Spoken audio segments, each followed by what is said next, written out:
Esiet sveicināti! Mani sauc Liena Zariņa, un jūs skatāties raidījumu par suni bez filtriem. Suņa ķermenis. Ko tas mums stāsta par suņa veselību, par pašsajūtu un arī par uzvedību? Šī ir tā reize, kuras esmu ārkārtīgi ilgi gaidījusi. Savu viešņu ļoti ilgi gaidījusi un domājusi, kad man būs tā iespēja, ekskluzīvā iespēja beidzot satikt šīs dienas viesi, ar kuras jūs tūdaļ arī iepazīstināšu. Jo visu šo gadu garumā, dienā strādājot ar suņiem, gan ar saviem, gan ar citiem, mani nomoka pat savā ziņā un interesē ārkārtīgi daudz jautājumi. Un pat cik šī tēma, ko sauc par fizioterapija, ir ārkārtīgi plaša, tad mūsu pārraide tiks sadalīta divās daļās. Un šodien mēs tiekamies pirmajā daļā. Sveika, Betija! Šodien pie manis ciemos suņu fizioterapeite Betija Ligeras, kur ir dzīvnieku fizioterapeite un mazo dzīvnieku hidroterapeite. Betija ir vienīgais speciālists Latvijā, kurai dzīvnieku fizioterapijā ir zinātniskais maģistra grāds, kas šobrīd pasaulē ir augstākā iespējamā kvalifikācija dzīvnieku fizioterapijā. Un papildus tam Betija ir iegūsi arī starptautiski atzītu kvalifikāciju mazo dzīvnieku hidroterapijā, jeb ūdensterapijā. Sveika, Betija, vēlreiz. Man ir ārkārtīgi liels prieks tevi šeit sveicināt un sagaidīt pie sevis. Man arī prieks būt šeit. Paldies, ka tu atsaucies. Betija, saki lūdzu, sākumā vēlos ar tevi iepazīstināt, lai plašāka auditorija arī uzzina par tevi, kā tu nonāci līdz dzīvnieku fizioterapijai. Kāds bija tas sākums, kas bija tas impulss, vai tas bija tā mērķtiecīgi, jeb liktenis un dzīve tā skaisti salikās un iegrozījās? Droši vien tev jau arī kā suņu cilvēkam nav baigais noslēpums, ka mēs visi laikam, kas esam šie suņu vai dzīvnieku cilvēki, var saukt kā grib. Mums jau tas kaut kur ir iekodēts jau ļoti, kā saka, gēnu līmenī no ļoti agra vecuma. Līdz ar to es vienmēr droši vien sevi vairāk pozicionēju kā dzīvnieku cilvēku nekā varbūt cilvēku, bet un līdz ar to, jā, man visa tā dzīve ir bijusi kaut kur par un ap dzīvniekiem, sākot ar to, ka es ļoti agrā vecumā, tiešām sākuma skolas vecumā, izlūdzos saviem vecākiem, jo ieraudzīju, tajā laikā vēl nebija sociālajie mēdīji un viss kaut kas, ieraudzīju avīzē Diena rakstu par dzīvnieku patvērsmi, par suņu patvērsmi. Tajā laikā tā bija Juglas dzīvnieku patvērsmi, nevis labās mājas, ko mēs pazīstam šikās tagad, kas tiešām ir ļoti kvalitatīvs, jā, šobrīd tā iestāde, bet tā bija tā laika, jā, tie ir 90 kaut kādu beigas. Un, jā, es izlūdzos mammai, ka es ļoti gribu braukt palīgā, un, protams, man aizved uz to patvērsmi, un patvērsmes vadītāja pateica, ka šitādas mazas bērnus bīstam. Un es teicu, lūdzu, ļaujiet man pamēģināt, es darīšu visu, kas ir jādara. Un, jā, mani vecāki parakstīja atļauju, tā kā nevis atļauju, bet, ka jā, ar mani kaut kas notiek, vai man kāds kaut ko izdara, kāds suns, tad es viņi uzņemās pilnu atbildību. Tās tai patvērsmē palika kaut kādus 7 gadus. Kā brīvprātīgais, un tas bija laiks, kad tas vēl nebija baigi tā populāri, un tad mēs tiešām darījām, tur iepazinos arī ar fantastiskiem cilvēkiem, kas arī šobrīd īstenībā visi ir kaut kur ar dzīvnieku jomu saistīti, un darījām visus netīros darbus, tīrījām voljērus, vācām aiz kucēniem, vācām suņu laukums, darījām visu, respektīvi. Tad caur to es sāku arī profesionāli izstādīt suņus, izstādēs jau šķirnes suņus, tur man atkal pārgāja atkal tas virziens. Savus vai citus? Citus. Man nekad mūžā nav bijuši, varbūt tāpēc, ka es esmu arī strādājis patvērsmē, man nekad nav bijuši šķirnes suņi. Bet tu biji handleris izstādēs? Jā, es biju handlers, jā, es piedalījos gan jauno handleru konkursos, gan arī izstādīju, kā saka, pelnīju kabatas naudiņu izstādot, jā, cilvēkiem suņus. Un līdz ar to man jau tajā ļoti agrā vecumā izveidojās milzīga pieredze un arī ļoti lielas zināšanas par to, jo arī milzīgs paldies maniem vecākiem, kas ieguldīja savu laiku un līdzekļus, lai es varētu šajās izstādēs mani veda, mani sūtīja, biju gan Eiropas, dažādās lielajās Eiropas čempionātās. Tiešām man tā iespēja bija milzīga, un par to es esmu milzīgi pateicīga, jo tas man iedeva nenormālu bāzi, zināšanas, izpratni par pilnīgi dažādiem suņiem, par šķirnēm, par visu pārējo. Un tad, kad bija jāpieņem, varbūt tas tieši tuvojoties tā izglītības stāstam, tad, kad bija jāpieņem tas lēmums par izglītību, es biju domājis visu tādu savu apzināto mūžu, ka tā būs veterināra medicīna.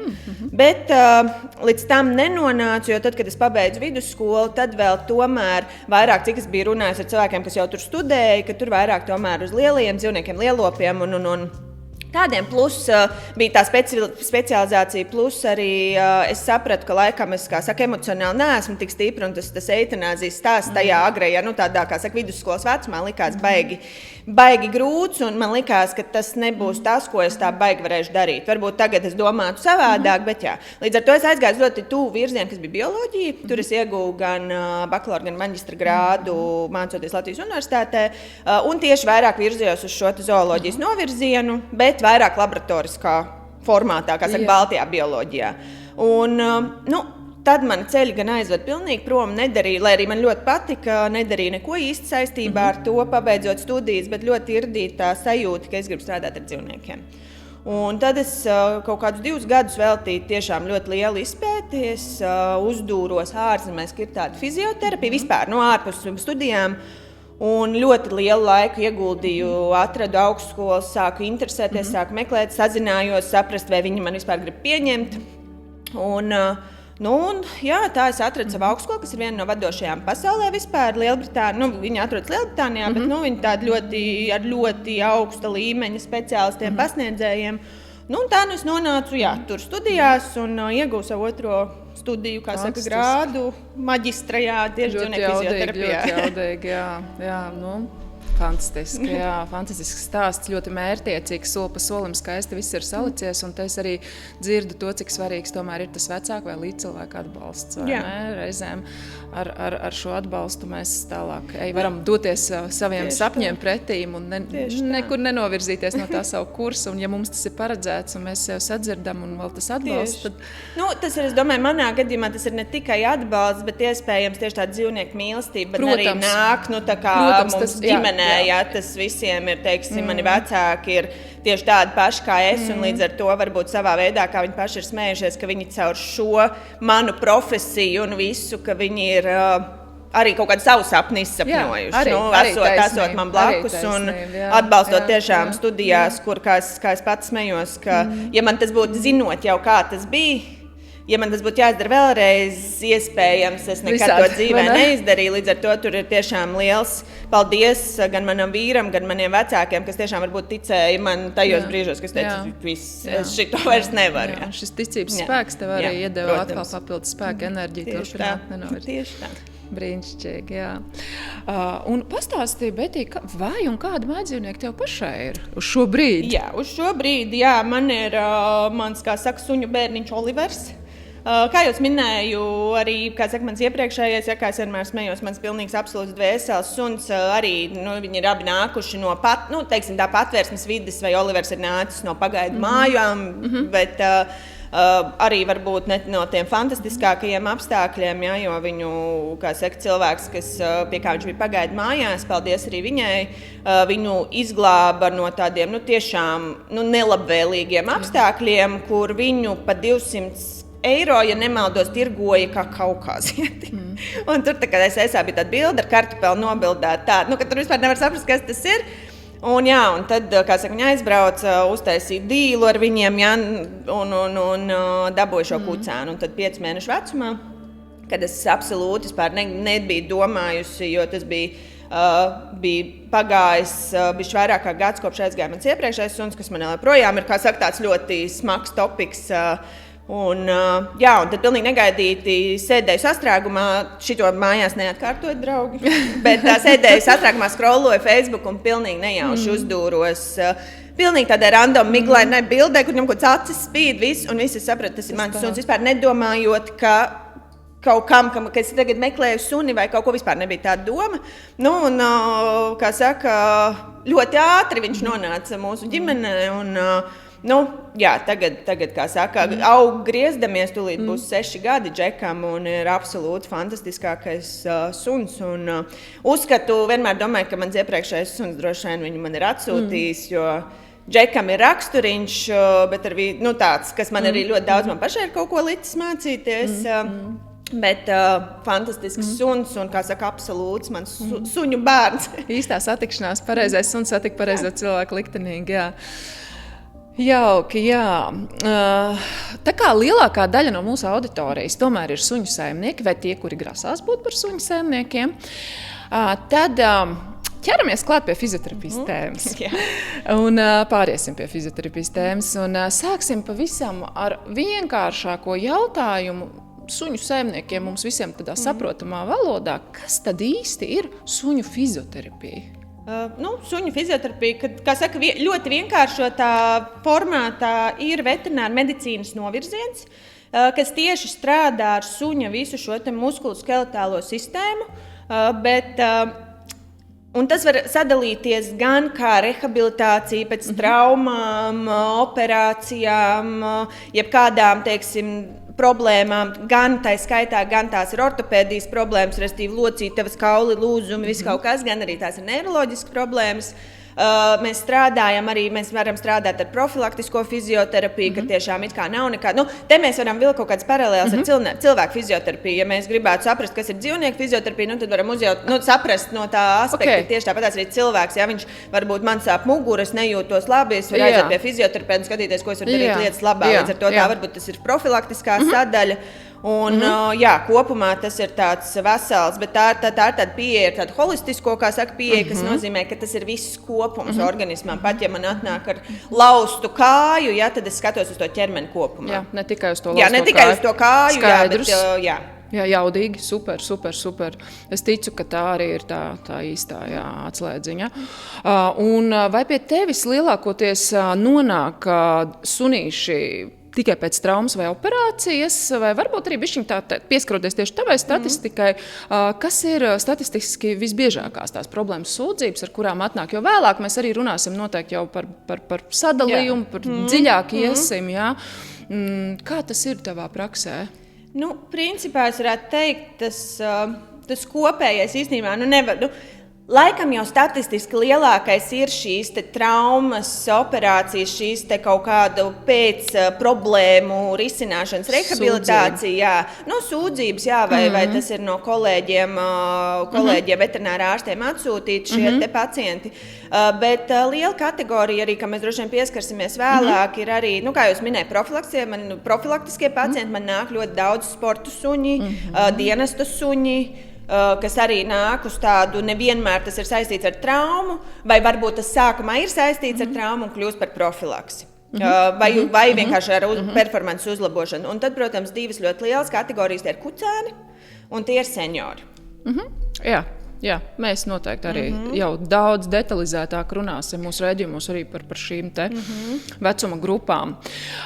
Saki, lūdzu, kuras ir tās šķirnes, kas tavā kabinetā nonāk visbiežāk? Atkal mēs runājam par tavu pieredzi, par tavu praksi, par tavu statistiku. Droši vien šeit man arī mani kolēģi veterinārā ārsti neļaus samelot, ka ļoti bieži pacienti manā kabinetā ir franču buldogi. Lai cik arī viņi ir fantastiski kā pacienti, diemžēl tā, kā saka, pati šķirne ir ļoti predisponēta, respektīvi viņiem ir ļoti augsts risks uz dažādu veidu veselības problēmām, un manā lauciņā tās parasti ir disku trūdzes. Protams, bet es laikam varētu iet cauri atkal pa tādām, ja tas ir atkal iedzimtas tur displāzijas vai kaut kas, tad atkal varbūt ir citas šķirnes, bet ja man jānosauc laikam viena, tad tie būtu, diemžēl, franču buldogi, jo tiešām es tā citreiz, tas tāds varbūt ar melnā humora piestienu, ja man nav kāds nedēļā jauns 1-2 franču buldogi ar muguras problēmām, tad tā nedēļa kaut kā tāda. Tā dīvaina. Tas ir rādītājs, jā. Tas, diemžēl, ir tas statistiskais rādītājs. Tu pieskāries arī iedzimtībai, tad atkal tā bišķiņā tā statistiski vispārīgos lielos vilcienos vairāk tomēr iedzimtība, kas es arī saprotu, tas ir pierādāms jēdziens, bet iedzimtība, bet tomēr dzīves laikā iegūta tā sūdzība. Principā, piemēram, es pati rakstīju savu maģistra grādu tieši dzīvnieku fizioterapijā par gūžu displāzijām. Jā. Un tas ir ļoti īstenībā tāds interesants topiks, jo, kā saka, arī tam pieiet no šī zinātniskā viedokļa, bet, ja mēs runājam tieši par displāzijām un tieši par gūžu displāzijām, tad 99,9% tas ir iedzimts. Un, protams, pastāv tas risks, pastāv tas mazais procents, ka tas var būt dzīves laikā iegūts, bet tam tiešām ir, piemēram, atkal atgriežot tieši par displāziju konkrēti runāt, tam ir jābūt kaut kādai ļoti smagai traumai agrā jaunībā, kas izsit, ka, teiksim, gūžu no vietas, un tad, protams, rodās problēmas, bet, tas ir iedzīts. Okay. Un kuras šķirnes visbiežāk nāk pie tevis ar šo tieši ar displāzijas jautājumu? Es saprotu, raukoņu displāzija gūža. Jā, displāzija mums sadalās, vai tie ir raukoņi, vai tās ir gūžas. Ja tās ir gūžas, tad ir diezgan īstenībā plašs tas spektrs. Bet vairāk vidēja izmēra lielās. Vidēji un pārsvarā lielās, jā. Bet, kas ir ļoti interesanti, ka arvien biežāk šī problēma parādās arī mazām šķirnēm. Un kā, tu arī to noteikti zini, un to zina arī droši vien skatītāji, kam ir šķirņu suņi, ja, ka, teiksim, kaut kādām šķirnēm, kad veic šo vaislas darbu, ja pārošanu, ka ir šķirnes, ka katrai šķirnē ir kaut kāds noteikts testu apjoms, kas ir jāveic pirms šīs pārošanas ar nosacījumu, vai drīkst šo dzīvnieku pārot. Ir tā, ka ir šķirnes, kam tas nav obligāti. Piemēram, korgi vai šeltī, piemēram, kas izstāsta, kas varbūt, nezinu, kā maza kolija, kas ir tehniski vieglā kategorija. Piemēram, korgiem arvien biežāk redz gūžu displāziju, un viņiem pat pie vaislas vismaz šobrīd nav jāveic tas tests, tas nav obligāts. Jā, un tā kā, ja to izsit, tad nemaz mēs nezinām pa līniju, kur tas ir vispār parādījies. Jo tas, tā nav audzētāja tādā izpratnē vaina, ja, ka viņam, sanāk tas kucēns šajā gadījumā. Bet, protams, ja tās ir lielās šķirnes, tad tur varbūt man arī ir vairāk jautājumu, tomēr arī ar to kopējo FCI, jeb Startautisko kinoloģisko federāciju, to standārtu, ka, teiksim, ar diezgan sliktām gūžām tur to pārošanu var tā kā izfiškot. Un, es tā kā, tomēr, pat cik man arī, kā saka, tas bioloģijas novirziens, kuras arī vairāk man ļoti interesē visu gēnu inženērijas un ģenētikas šis te novirziens, tam kaut kur ir jāizlec. Ja neizlec tajā paudzē, tas noteikti kaut kur parādīsies vēlāk, diemžēl. Jā, tās, es pati, teiksim, pēdējos 11 gadus arī ļoti daudz saskaros ar vasiņiem, vācvaitu suņiem, kas ir viena arī no Latvijas, starp citu, populārākajām šķirnēm. Kā tu rekomendē? Teiksim, ir vasiņi, kur saimnieki saka, man neinteresē vaislas darbs, bet es tur gribu varbūt tur kaut kur skriet, lekt, sportot, kanikrosi un la. Ne tikai vasiņi, bet vispār vidēji izmēri lielāk. Arī tad, ja viņam šis vaislas darbs tā kā nav aktuāls, vai tu iesaki tomēr rekomendēt, tad, kad sasniedz to gada pusotra vecumu, tas sunīts veikt šo gūžu un elkoņu displāzijas pārbaudi, tādam, lai zinu, kas mums tur iekšā ir un kā mēs varam veidot, attīstīt to savu kopējo tālāk, to dzīvi, kur varbūt mēs, nezinu, skriesim, leksim.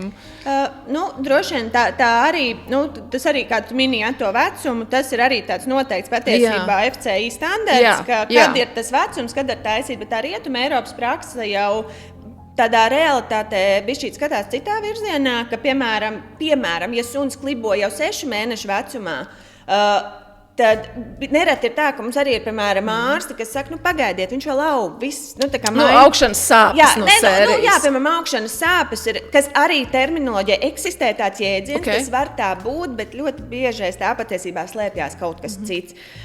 Un Rietuma Eiropā, bieži vien Latvijā, netaisīsim tagad rengenu. Šitā pagaidām paskatāmies, Rietuma Eiropā baigi nečakarēs. Uzreiz, principā uztais rengenu paskatās, jo nav arī, protams, gūžu displāzija īpaši, vispār displāzija tests prasa suni ielikt sedācijā, neatkarīgi no tā, viņš var būt pilnīgs Dalai Lama un varbūt supermierīgākais, bet šī sedācija ir vajadzīga tāpēc, lai ārsts var pareizi iepozicionēt dzīvnieku šai fotografijā, jo tur vajag fotografija rengena attēlam, jo tur vajag pareizi tos leņķus ieņemt un visu pārējo. Un tāpēc, piemēram, citreiz pietiek vienkārši ar tādu varbūt netik precīzu displāzijas testa attēlu, lai vienkārši konstatētu kaut kādas problēmas. Jo, piemēram, runājot par gūžu displāziju, ir vairākas, īpaši runājot par ķirurģiju, ir vairākas laika sensitīvas, teiksim, ķirurģiskas iejaukšanās, ko, piemēram, sunim var uztaisīt līdz 8 mēnešu vecumam. Mēs varam, līdz ar to, tāpēc tur tas viss iet krietni savādākā tajā virzienā, bet arī Latvijā redzu, ka kolēģi arvien vairāk nevelk to laiku. Tieši par to tādu. Bet, tas ir tas, ko es vairāk atbildot uz to tavu jautājumu, ka ka, es domāju, ja tu dzīvo un tu sunim kopumā, viss ir kārtībā, tad skriet vienkārši skatīties un kaut kādus rengens taisīt, varbūt nē. Bet ja ir tas mērķis, pat ne, par vaislu tur vispār nav varianti, tas ir obligāti vajadzīgs vispār bez jautājumiem. Bet, ja tu, piemēram, tev ir jāsaprot, cik ir liela tava sporta ambīcija, vai tev ir kaut kāds, liekas, ka kaut kas varbūt ir aizdomīgs. Tad varbūt nav slikti vienkārši kaut kā nočikoties ar ortopēdu vai ar fizioterapeitu, tīri paskatīties. Un tad, lai teiksim tālāk, tad pieņem to lēmumu, vajag jums tagad taisīt to rengenu vai nē.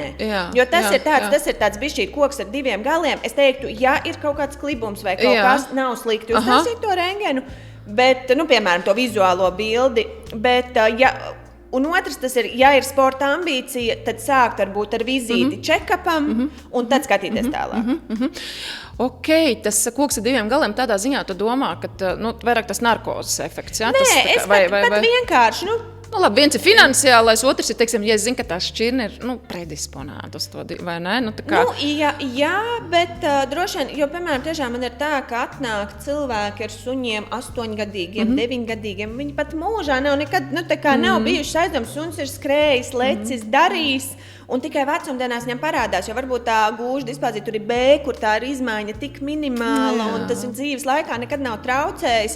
Tāpēc, jo ir kaut kāda, es esmu par to, ka, teiksim, nevienmēr tādi informatīvi, vienkārši tāpēc, ka man gribās paskatīties, tas ir tāds, ka es vienmēr teiktu, tāpat kā fizioterapeits, vienmēr saku, ka katrs mans pacients ir ļoti individuāls case, tāpat es gribētu teikt, ka arī šeit ir svarīgi, ka, vienmēr izvērtēt katram individuāli. Un kā tu vispār to B burtiņu skaties? Viņš ir kompleks jāskatās, ja tomēr, es saprotu, B ir atļauts, mēs varam laist vaislā. Bet, mēs jau pat varam A un C arī, un arī ja otram ir AA. Jā. Zin kā, tas B jau arī, ir jāsaka tā, ka tas jau vienmēr ir nedaudz subjektīvi, tāpēc man fantastiski patīk Zviedrijas pieeja, kur viņiem, kad viņi veic displāzijas testu vecākiem, ka tiek veikts, jo mums arī, kā mēs zinām, tu nevar aiziet pie jebkura ārsta, viņam nav šī certifikācija, restīvi, arī LKFs, ka nav tā, ka pie kura katra tu vari un tas tev dar kā dokuments.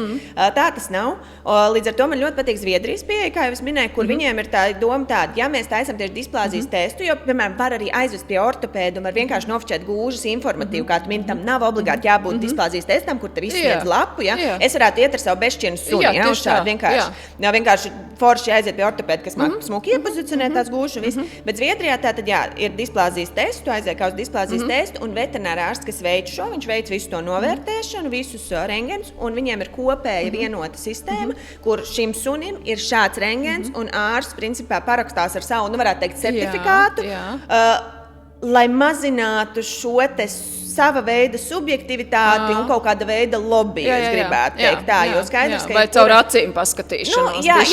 Piemēram, tu man esi labs draugs, tad nebūs tev C, būs tev B. Piemēram, es nesaku, ka tā tas notiek, bet lai izslēgtu, tas ir vienkārši profilaktiski izslēdzams faktors. Displāzijas tēma man pašai, es arī esmu daudz gadus kaut ko pētījis, lasījis, un pat cik man arī ir lielās vidējā izmēra šķirnes un ļoti daudz, vasiņi, man pašai ir vasiņi, tad skaidrs, ka tas ir ārkārtīgi. Un mēs par to varētu runāt. Un es arī gribētu, bet vēl pēdējais jautājums par to, ka, teiksim, man ir vass, kuru es tā kā neplānoju laist vaislā, pieņemsim. Viss forši, bet neplānoju. Nav tas mērķis tagad, taisīt viņai to displāzijas pārbaudu. Jo, teiksim tā, es saprotu, tu saki, reizēm atnāk vasiņš 8 gadi un izrādās, viņš visu dzīvi ir līdz tiem 8 gadiem dzīvos, viņam tagad 8 gados parādās sūdzības, un beigās izrādās, pieņemsim, varbūt ir stāsts, ka tur tiešām viņai ir iedzimta šī displāzija. Bet tad, ja es tomēr tajā gads pusotrs būtu uztaisījis, varbūt, ka es to dzīves kvalitāti viņai bišķiņ varētu, tā kā vest līdz tiem 8 gadiem, tā kā saudzīgāk. Teorijā, jā. Tādā ziņā, tas profilaktiskais paskatīties, protams, tev iedod kaut kādu informāciju, bet bieži vien ir jāsaprot, ja vien tas nav, tā kā, piemēram, tas pats tā B novirza, kas ir, mēs te beig par tiem burtiem mētāmies, tas tā kategorizācija, bet B tehniski varbūt tik minimāli, ka tas suns vispār nodzīvo pilnu dzīves garumu, ar pilnīgi attīstītu muskuļu masu, un viss ir baigi forši. Līdz ar to ir jāsaprot, tas droši vien arī ir individuāli no saimnieka, vai nav tā, ka tad, no vienas puses ir pareizi attieksme nebāzt galvas smiltīs. Jā. Un vienmēr tomēr iet pretī tai problēmai, jo tikai tad tu vari rast kaut kādu risinājumu, ja tu zini, ar ko, kā saka, tu cīnies. Bet otrs ir arī, varbūt pārlieku tāda fanātiski, histēriska, tā sajūta, vai nebūs tā, ka caur to tu varbūt var izdarīt sliktāk, jo tev liekas, tā viņam ir tā B kategorija. Tādā ziņā, jā, un tad tu sāc viņu pārlieku, varbūt, saudzēt, muskuļu masa pazūd, tāpēc, ka viņam, piemēram, pa mazu slodzi, jo tu baidies. Atņem kaut kāds arī kustības, kas sunim ir arī kā dzīves skābeklis. Jā, tieši tā, un vienkārši, protams, ir, tad tu it kā domā, par kaut kādu varbūt tad nelikt, ja tur agility skriet, piemēram, kur visu laiku ir triecienu veidu, lecienu kustības, bet, tāpēc es saku, koks ar diviem galiem. Tādā ziņā, ja teiksim, un pēdējais jautājums, un es apsalmēsim tālāk, pēdējais jautājums, vai viņu displāziju var redzēt ar aci, vai displāziju var redzēt ar aci jau saulēcīgi, teiksim, jo man ir bijuši stāsti, kad saka, neko es ar aci neredzēju, labi, tas ir cilvēku subjektīvi, tur nav profesionāls paskatījies. Noteikti profesionāls redzētu jau kaut kādas novirs no normas, kustībās un gaitām tam līdzīgi. Bet nekas tāds pārsteigums, slikti rezultāti. Es nerunāju par B, bet vispār slikti rezultāti. Jā, principā, īpaši, kad runa ir par gūžu displāziju, tas pat ir pat kaut kādās vadlīnijās, kā saka, ChatGPT pat varētu pateikt, piemēram, ir tipiska gaita, ir tipiska ir tipiskas iezīmes, un nianses var, vai ne? Jā. Okay. Mēs arī vēlāk runāsim gan par kucēniem, gan par prevenciju un tam profilaksi, ja? Labi, ejam tālāk, Betī. Ko tu paskatoties uz suni kustībā redzi tādu, ko suņa saimnieks vispār var nepamanīt? Tikko jau mēs tā kā par to pieskārāmies, jā. Tas ir interesanti, ko mēs cilvēki parastie nepamanām. Zin kā ir ar šo, tas ir pilnīgi normāli. Un es to saku arī visiem saviem pacientu saimniekiem. Nesat jūs speciālists un jūs varat neredzēt. Protams, ir kaut kādas lietas, ko arī saimnieks, viņš jau nāk ar to, es redzu, ka kaut kas ir tāds. Bet, piemēram, ir pilnīgi ok, ka arī tajā kustībā vai kaut kādā šajā visā, teiksim, stājā vai jebkur, neredz. Un tad, kad, piemēram, tu uz to norādi, ka reku viņš dara pirms pēc un tad saimnieks saka, es vairs nevaru neredzēt. Tad, kad tu norādi. Un patiesībā, kā man smējās, mani pasniedzēja augstskolā, viņi saka, tā, ka jūs sāksiet strādāt, ka jums baig tas rit, ka jums tā uztrenēsiet to skatu, jūs brauksiet, piemēram, mašīnā, un jūs redzēsiet, ka pieliet suns, un jums liksies, ka viņš klibo. Un viņi saka, ziniet, kas ir strakākais? Viņš visticamāk arī klibo. Un tas nav par tādu, ka suns tur vēl kāju, bet tāpat kā mēs cilvēki, mēs visi esam mazliet šķībi, līki, greizi, nepareizi, ar dzīvniekiem ir tieši tas pats. Nevienmēr tās kaut kādas izmaiņas ķermenī vai kustībā ir saistīts ar smagām traumām. Tas varbūt ir kaut kāds disbalanss. Kā ļoti spilgts piemērs bija, ka man atnāca pacients 14 gadu vecumā. Un pilnīgā disbalansā ķermenis nav klibums, nav tāds, bet viss tu tā redzi, ka tāds nav tas balansēšana, muskuļu masā viss ir mazliet greizi, un es saku, kaut kāds traumas, nekas nav bijis, un tad saimnieks atreiz, ka 2 gadu vecumā šis suns bija riktīgi sagriezts ķepēs pilventiņu. Un tu, kam ārstēji, tur arī 2 mēnešus, jo ķepa, riebīga vieta, ko dziedēt, un viss, un kopš tā laika tā kompensācija ir aizgājusi, un tas aizgājis jau ir kā ieradums pat tad, kad nav bijis nekāda problēma. Tad tu paskatoties uz suni, jau vari pateikt, ka šis suns savu ķermeni izmanto nepareizi, vai ne? Pat tad, ja viņš neklibo. Jā. Jaudīgi. Varbūt šitien es vēl varu iestarpināt arī vienu lietu, kas arī ir jāņem vērā, jo bieži vien ir tā, ka tu, norādi uz to, ko tu redzi, tai kaut kas nav tā, un tad saimnieks šausmīgi pārdzīvo.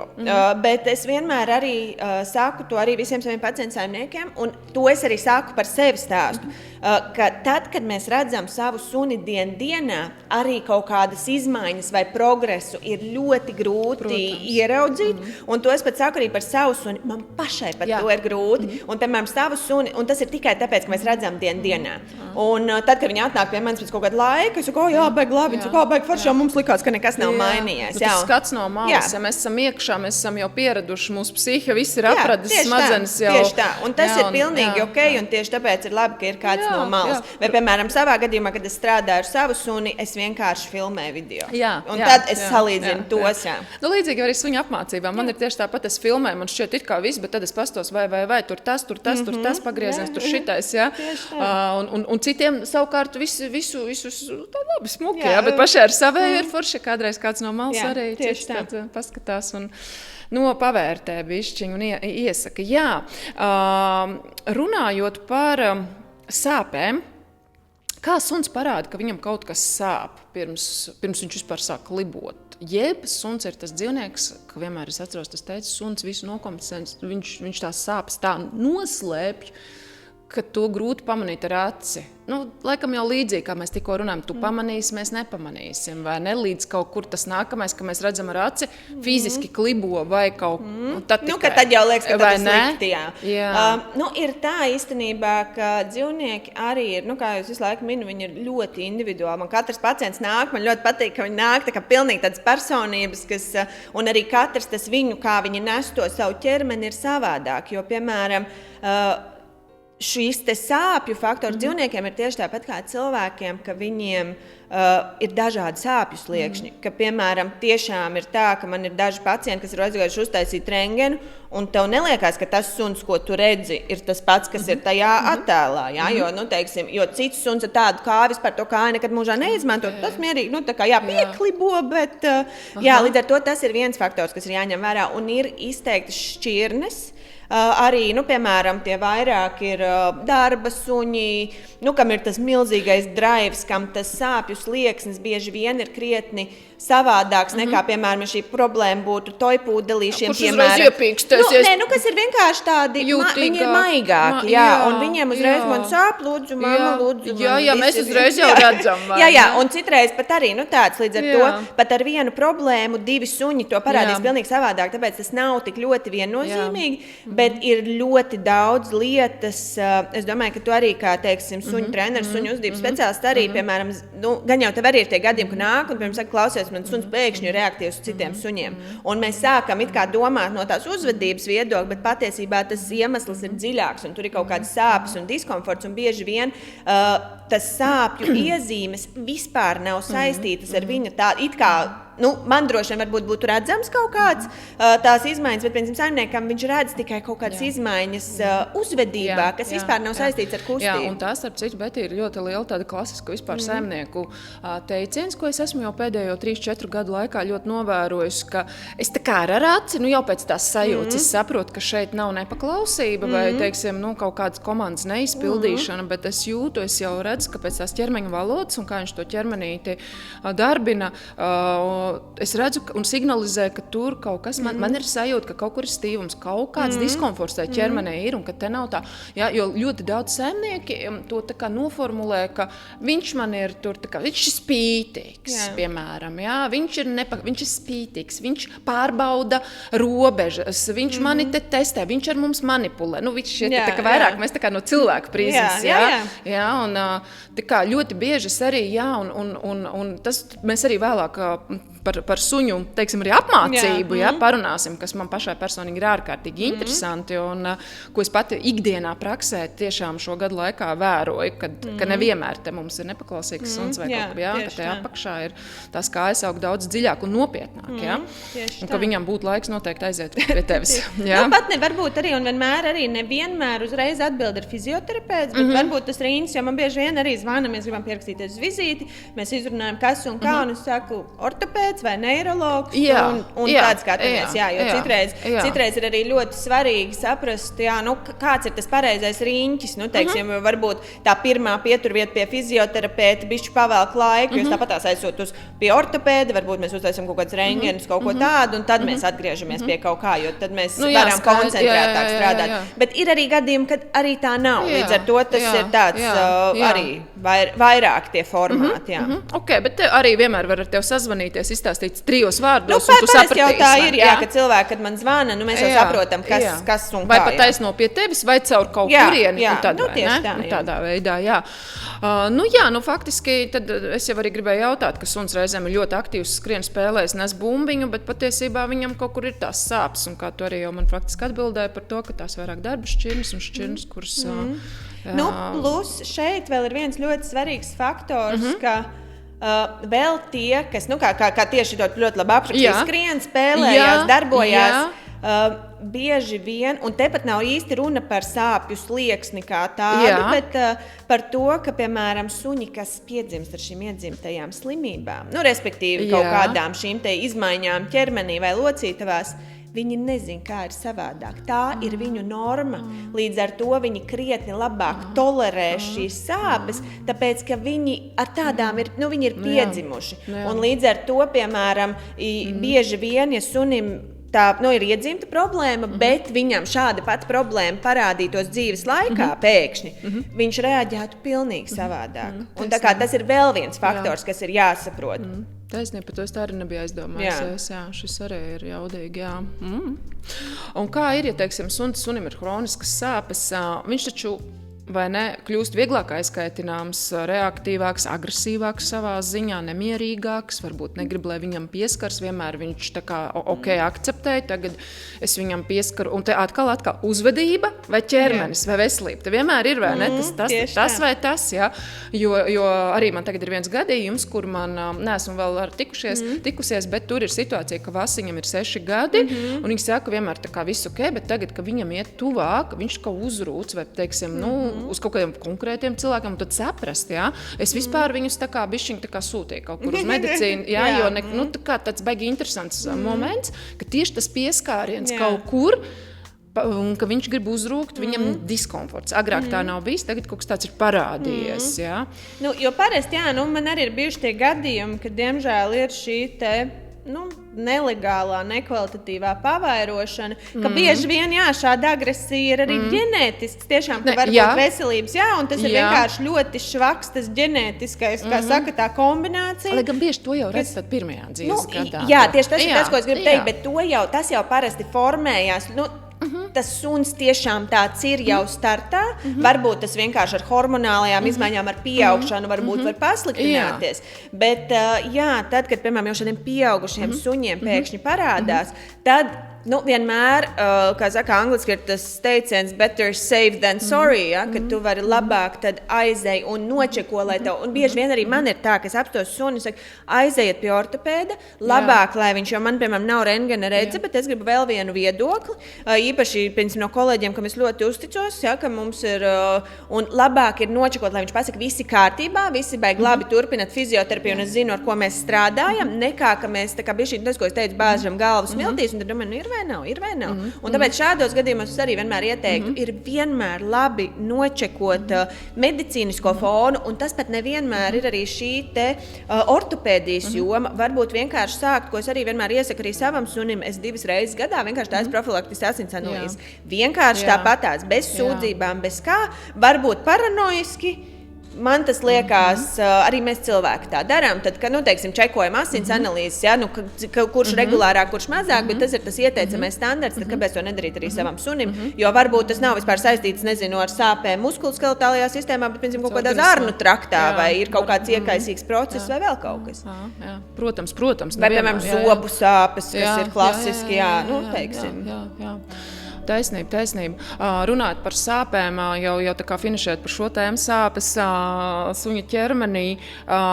Tev taču arī, tad, kad tu ikdienā to sunīti, daudz noteikti atnāk ar sāpēm kaut kur, vai ne? Kā tev ir? Teiksim, es domāju par tādu, sāpēs suns reaģē instinktīvi, un viņš var ieķert, viņš var, Kā tev ar šo vispār ikdienu? Vai tu kaut kur jau pirms tam, vai tev arī vispār ir gadījies, ka tā kā arī ieķers, iekož un tam līdzīgi, kā tev tur? Patiesībā ar to ieķeršanu, principā, tas ir baigi, ir tiešām, šajā darbā, es domāju, man arī neviens kolēģis veterināru medicīnā neļaus samalot, ka ir jājūt ļoti dzīvnieks un ir jāsaprot, ka Tieši tāpēc, kā man arī augstskolā, varbūt tad, kad bija šī uzņemšana, viņi ļoti smalki izskatīja manu profilu, un ka viens no galvenajiem pamatnosacījumiem, ka tev ir jābūt pieredzē ar konkrētiem dzīvniekiem, ar ko strādāju. Un, es strādāju gan ar suņiem, gan kaķiem, gan zirgiem. Ir arī bijuši alpakas pāris, bet truši, bet tev ir jāmāk ar to suni komunicēt, jo arī viņi uzskata, viņiem nav laika tev mācīt, kā pieiet sunim, piemēram, pie būra, ja viņš ir būrī, vai kā uzlikt sunim uzpūrni. Tev tas ir jāzina. Man ir ļoti, tādā ziņā, laikam, viens no spēcīgākajiem backgroundiem, man tiešām ir bijis patversmē, kur tu strādā. Jā, protams. Un es to tādā, varbūt arī tādā ļoti, savā attīstības vecumā arī piedzīvoju, līdz ar to tas ir bijis ļoti svarīgs tāds stūrakmenis, bet jā, tev ir ļoti jājūt dzīvnieks. Un es atkal eju šo te, es vienmēr arī saku visiem saimniekiem, ka man ir tāda, tagad ir tāds termins dog-friendly approach, ka es vienmēr, protams, pastāv risks vienmēr, ir jāzina, cik tu drīksti spiest to suni, un es vienmēr eju to nespiešanas teoriju, es saku, labāk izdaram, drusciņi, labāk izdarām. Īpaši, ja viņi ir bijuši pie ortopēda, man jau ir smuks izraksts, kur viņi viņu tur ir izpalpējuši un izlocījuši visu locītavas. Un es saku, es viņam neforsēšu to darīt vēlreiz, jo tā atšķirība arī, piemēram, starp fizioterapeitu un ortopēdu ir, ka ortopēds vienreiz paņem, piemēram, ja ir risks, kas uzliek uzpūni, visu smuki izstāst, palaiž to suni.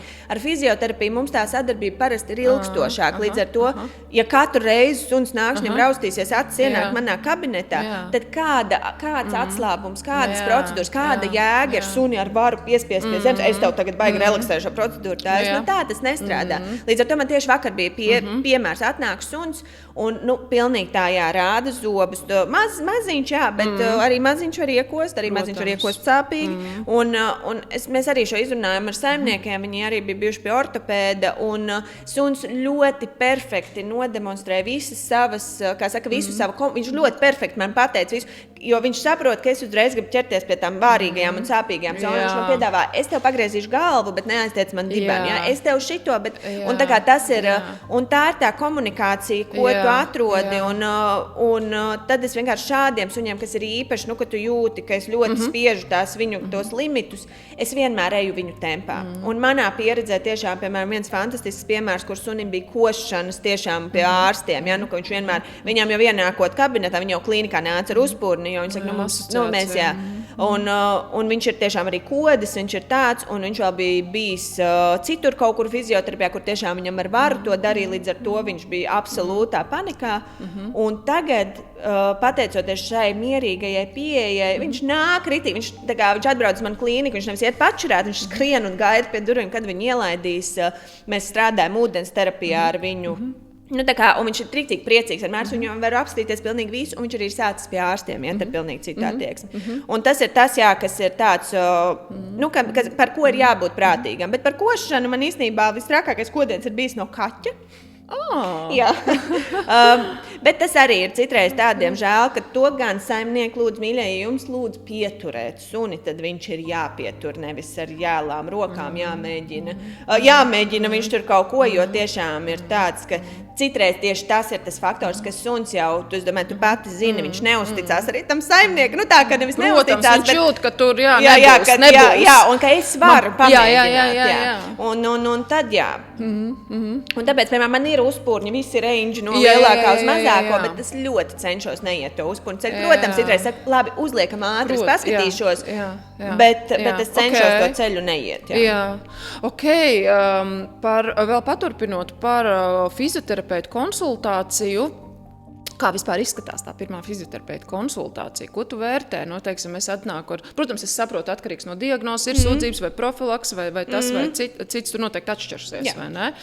Bet aptuveni pirmā konsultācija, kā viņa izskatās un cik vispār ir ieteicamais tas vizīšu apmeklējums? Tas noteikti arī būs individuāli, bet tas kaut kāds minimums, ja mēs esam sākuši.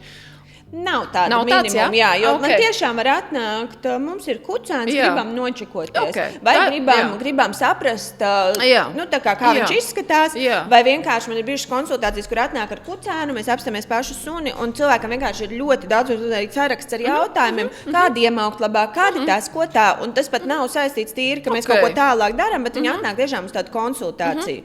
Bet par to, ko dara fizioterapija, tad pirmreizējā vizīte sastāv no tādiem vairākiem blokiem. Tātad no sākuma mēs... kā saka, man katram ir arī pacientam savu formu, man ir milzīgs mapīts ar visiem pacientiem, jo skaidrs, ka man ir tā informācija. Kartiņa, jā, kartiņa, tieši tā, par katru vizīti kartotēku, jā, tieši tā. Un mēs veicam tātad sākumā mēs izrunājam ar saimniekiem visu to anamnēzi, es apstos visus izrakstus, izmeklējums, ja tādi ir, vai uzklausu visas sūdzības, tad man ir gūzma ar jautājumiem, ko es uzdodu papildus vienmēr, neatkarīgi. Kas man interesē. Tad mēs veicam tā saucamo fizioterapeitisko izmeklēšanu, kas principā es skatos suni kustībā, skatos suņa teiksim, stāju un veicu šo pilno palpāciju, respektīvi visu viņu iztaustu, izskatos. Teiksim, tas būtu tāds ideālais, ja suns to visu atkal ļauj, atkal atgriežoties pie tā iepriekšējā, ko mēs runājam. Tad es pastos locītavas, vai kas man vairāk interesē, teiksim, kaut kustība amplitūda, kaut ko tādu, un tā bilde man jau saliekās kopā. Un atgriežoties varbūt pie tā iepriekšējā jautājuma par to, kā tad ļoti daudz es varu teikt, īpaši arī jo vairāk es strādāju, jo vairāk man aug un krājās tā pieredze, jo vairāk man par suni, par to, ko es redzēšu viņu iztaustot, es redzu jau viņu kustībā. Respektīvi, redzot viņu kustībā, es jau zināšu, es jau gaidu, ko es tur sataustīšu. Atgriežamies tieši pie tā paša. Jā, tieši tā. Un līdz ar to tātad mēs veicam šo te, un atkarībā tad, kas kuram individuāli ir nepieciešams, vai mēs veicam kaut kādas procedūras. Vai nu, tātad pamatā tas tāds, vai nu kaut kādas procedūras, un tad, protams, ir kaut kāda mājas darbu sadaļa. Ir reti izņēmumi, kad es tos mājas darbus uzreiz pirmajā vizītē, piemēram, nevaru iedot, teiksim, atkarībā, jo tas ir ļoti individuāli, tieši tāpēc mēs izējam to ciklu, un nav tāds šablons, ko es kuram uzreiz tagad tā došu. Sapratu, bet tās procedūras gan atšķirsies, vai ne? Gan no sūdzībām, gan no diagnozes, no tava redzējuma, jā? Mēs vēl arī noteikti runāsim nākotnē vai turpinājumā par procedūrām bišķiņ tā kā detalizētāk, bet aptuveni varbūt ieskicēt. Ir šobrīd tās procedūras vai kā viņas metodas varbūt nosaukt, kā viņas sadalās, kā viņas varētu būt. Jā, jo tas ir liels bloks, kas ir manuālās terapijas, tās ir masāžas, pasīvās kustības, locītavām, stiepšanās, kaut kādi vingrinājumi. Liels bloks ir elektroterapijas un lāzerterapijas, kas ir tiešām dažāda veida ierīces, iekārtas, aparāti, kas katrs veids kaut ko savu, kam katram ir savas arī kontraindikācijas, kad viņas drīkst pielietot. Piemēram, tam sunim pēc tā profila baigi vajadzētu šito, bet, piemēram, viņam ir epilepsija, piemēram. Skaidrs, tad tu uzreiz pāršifto savā galvā, tu pārmaini to plānu, jo tu saproti, ko tu drīksti, ko tu nedrīksti, ko tu drīksti kombinēt un tam līdzīgi. Līdz ar to tas ir tāds, un tad tu katram pielāgo to. Tātad šis ir vēl viens bloks, šīs elektroterapijas. Lāzerterapija varbūt strādā bišķīt pēc cita, vai tā ir terapeitiskā ultraskaņa, kas man tagad ir tāds jaunākais updates, ar ko es baigi priecīgā esmu.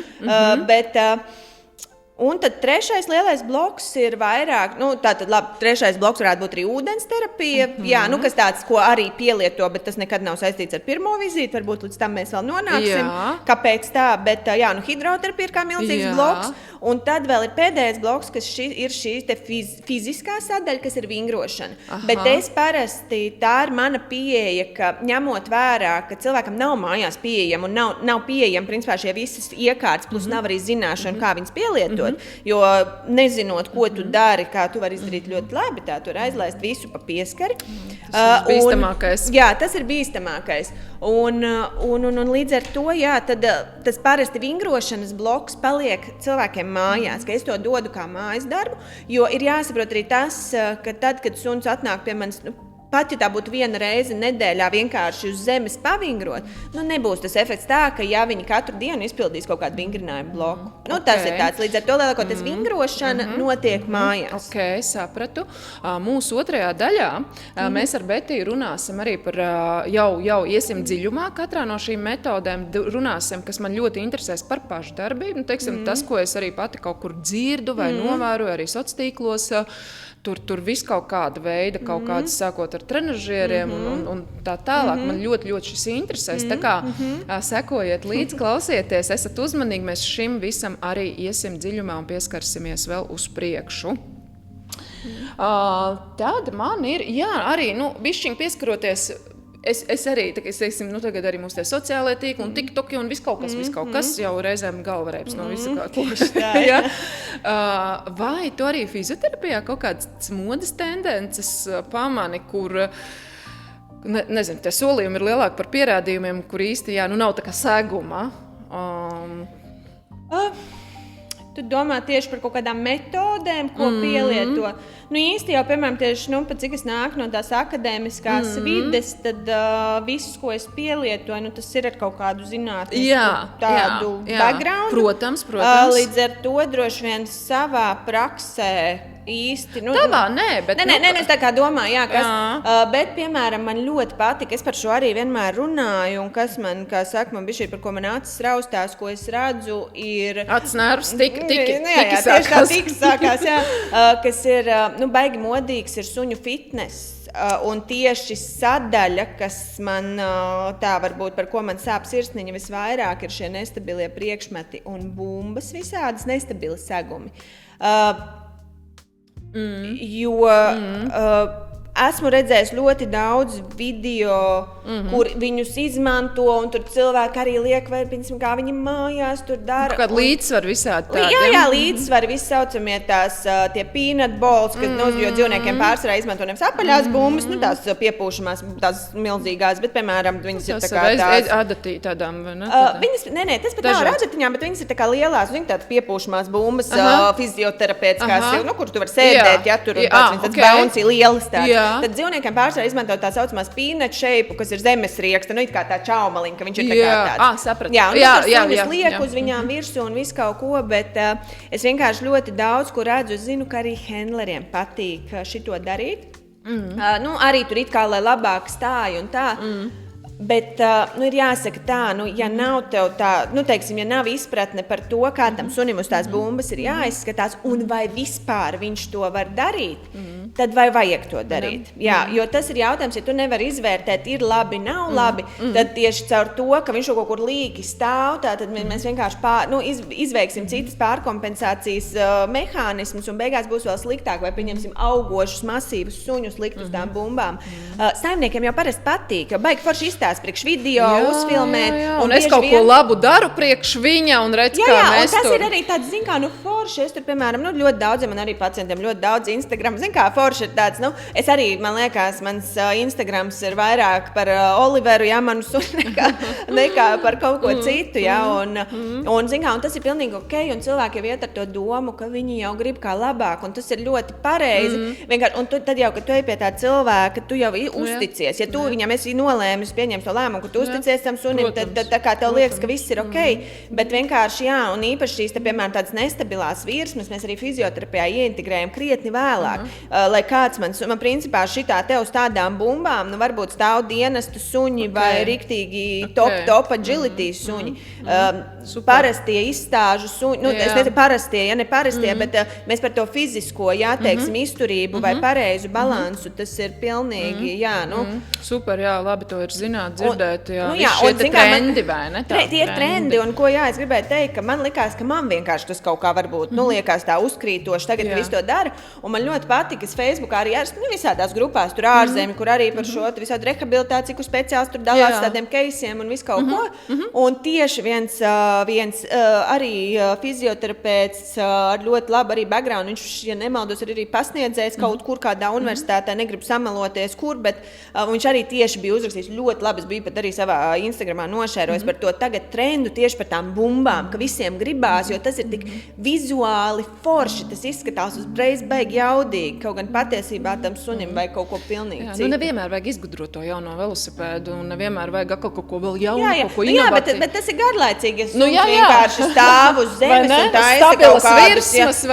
Tā kā tu tur kaut kur, ka tu taisi vingrinājumus, kas ir par tādu, jo bieži vien to es arī saku par vingrinājumiem, piemēram, fizioterapijā, ja, ka cilvēkam jau atnāk, ka viņiem te liekas, es nezinu, kādus cirka trikus likšu taisīt, bet tas viss ir par lēnumu, par precizitāti, par pareizu pozīciju ķermeņu. Tā kā cilvēkam, zin kā, ka tev liekas aiziet pie fizioterapeuta, nu ko tev kaut kāds stulbi liek to kāju cel, un īstenībā tu saproti pēc tam, ka tu nevar pakustēties, jo visi tie iekšējie muskuļi tev strādā. Nu, tas ir, un dzīvniekiem ir tieši tas pats. Jā, nu es jau pieminēju jau te vienreiz tos trenažierus, un tas man īpaši savā šķirnē ļoti daudz redzu vācētas suņus, ja, ka liek uz tiem trenažieriem, bet mēs atstājam mazliet intrigu, un mēs par to runāsim. Jā, ok. Tā, bet es gribu bišķiņ arī parunāt par ķermeni un apmācību, kas man ārkārtīgi interesē un tiešām ļoti, ļoti interesē. Jo apmācībā mums arī ir jāstrādā, gan jāgatavojas eksāmeniem, jāstrādā dažādiem uzdevumiem un ar laika periodu un tā tālāk, ko mēs pavadām, veicot, apmācot, pildot šos uzdevumus, varbūt monotons, visādas kustības un tam līdzīgi. Mēs jau tā kā noskaidrojām iepriekš, ja, ka, teiksim, nevienmēr suns negrib, viņš citreiz nevar vai viņam sāp izpildīt tos kaut vai sēdi guli no sērijas, bet noteikti, ka es domāju pareizi, ka fizisks komforts ietekmē to suņa spēju mācīties un arī koncentrēties, vai ne? Ja ir fizisks diskomforts ķermenī. Jā, arī no sevis. Nu, ja tev savu galva, piemēram, tad tev arī aiziet, nezinu, izpildīt baleta vingrinājumu, būs diezgan tāds izaicinājums. Es vairāk, teiksim, arī, ikdienā arī vairāk sekoju tā nervu sistēmas balansam un kā suns jūtas psihoemocionāli un cik droši viņš jūtas, bet skaidrs, ka arī šis fiziskais ķermenis, ko mēs nedrīkstam izslēgt. Un vai, teiksim, ir ļoti daudz apmācībā arī dažādi triki.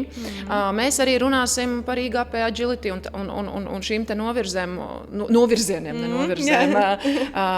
nākamajā daļā, bet teiksim, triki, iešana atpakaļgaitā, 360 grādu pagriezieni, tur zaķi taisa, visādus trikus un nestabilas šauras virsmas, par nestabilitāti jau mēs iepriekš runājām, visādas barjeriņas, daži viss kaut kas, kur tam ķermenim negluži vienkārši sēdēt vai gulēt, Cik draudzīgas ir šīs kustības suņa ķermenim vispār? Vai ir ok viņas integrēt tajā kā apmācības elementu? Nu jā, par to ir patiesībā tas, ko es minēju, kas dar visiem lielākoties, nedara. Varbūt nekam nav pareizais šeit tas jēdziens, bet vienkārši, piemēram, ir jāsaprot, ko katrs patiesībā vingrinājums prasa no ķermeņa. Piemēram, tas, ko tu saki, tā, piemēram, tas repetitīvais, tas sēdi guli, piemēram, vai sēdi guli stāvi. Šis vingrinājums patiesībā ir ļoti muguru aktivizējošs vingrinājums. Un, ja, teiksim, sunim ir kaut kāds diskomforts mugurā, bieži vien, piemēram, mēs to redzam, ka suns arī pats, tas ir viens no jautājumiem, ko es bieži jautāju arī saviem pacientu saimniekiem. Tad, kad sunim nav nekādu komandu, piemēram, mēs viņam liekam ēst, kamēr nav nekādu, kas ir pozīcija, ko viņš labprāt piedāvā pats, vai viņš stāv, vai viņš sēž, vai varbūt viņš guļ. Jāpavēro tieši tā. Suns. Un, piemēram, ja mēs šitā drillējam to sēdi guli, suns, viņš pilda, un tāpēc viņš vienā brīdī iedod to atteikumu, tāpēc, ka varbūt, beidz, piemēram, tas pats zaķītis, ja man jājautā, it kā muguras stiprināšanai, piemēram, tas viens no biežākajiem, es esmu dzirdējis, ka muguras stiprināšanai. Ja nav stipra mugura, tad šis jau ir ļoti advancēts, viņam tas vingrinājums, un ja mēs tā padomājam, droši, es, neesmu uzvedības speciālists, to es vienmēr atstāju, kā saka, jūsu profesionāli jomā, bet tas jautājums ir, kāpēc mēs to visu kāpēc? Tāpēc, ka tas izskatās forši, un man ir vairāk pacienti, kas tik ļoti, laikam, tas saimnieks ir iedevis to, cik tas ir tāds, forši, man baigi patīk, ka tas ir tas, ko viņš piedāvā pats. Man, piemēram, nāk viens labradoru puika, tāds fans, viņa 2 bračkas ir, un viņš visu laiku, viņš kaut ko grib. Otrs brālis nāk uz hidroterapiju, un otrs brālis sēž un vēro šo šovu, un saimnieks visu laiku pacienā to, kas strādā, bet viņš parāda savu zaķīti. Un līdz ar to vienkārši jautājums, cik tas ir vajadzīgs. Vai pieņemsim šīs te asie 360, varbūt var viņu uztaisīt lielāku. Ar lielāku trajektoriju. Ar lielāku trajektoriju, jo ja mēs neizvērtējam katru individuāli, viens varbūt tiešām tas viss vecums, fitnesa līmenis, viss ķermeņa uzbūve to ļauj bet varbūt pat, ja viņš ir jauns, otram neļauj. Tas ir ļoti daudz jautājumu, kas vienmēr ir jāizvērtē, priekš kam mēs to darām. Man ir ļoti liels prieks redzēt, jo es strādāju arī, piemēram, ar agility, atkal atgriežoties suņiem, kur man nāk arī absolūts top sportists Latvijā, jā, ar saviem suņiem, un par ko man ir ļoti liels prieks, ka viņi ir arī daudz māci, kā saka, skolnieki.